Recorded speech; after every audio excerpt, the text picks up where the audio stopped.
Hi, welcome back to Healthline. I'm Dr. Kevin Soden, and we're talking about living with disabilities. Loss of sight is one of the biggest problems confronting older adults.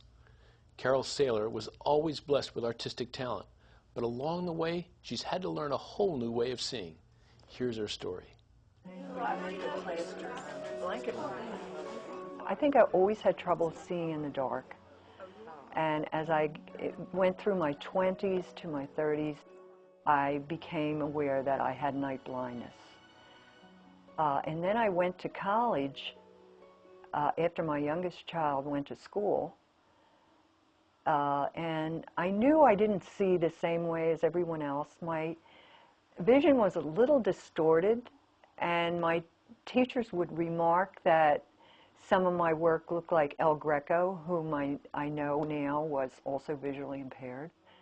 I knew there was something different, but I kept on with it.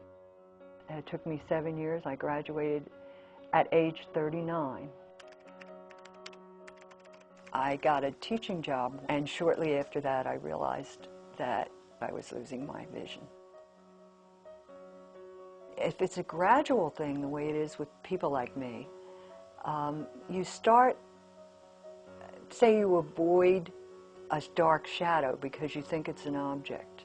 And one night, late at night, I realized that I was working on the opposite side of the sculpture. And I would even close my eyes.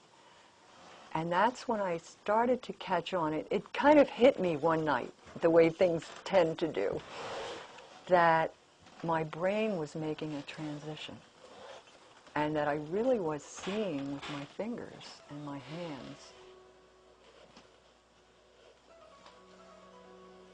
And that's when I said to myself, I'm not going to talk about what I can't do anymore. I'm going to start talking about what I can do. It was an incredible journey. It was an incredible journey. I think if I had known when I started studying art that I was going to be blind, I could have never done all it took to get through, because I did it as a mother of 5 children. And I am so glad that I did, because it's so wonderful to have had all that. And I can still see a lot of the things that I would stare at as I was painting them or drawing them. I can see them all in my mind's eye. Even though it was years ago, I see it all. I think vision is so much more than eyesight. I think vision is something that you have inside, and it has to do with your mind and your spirit. And my vision is better than ever. Working together, the brain and body can accomplish amazing things, like Carol Saylor seeing with her fingers.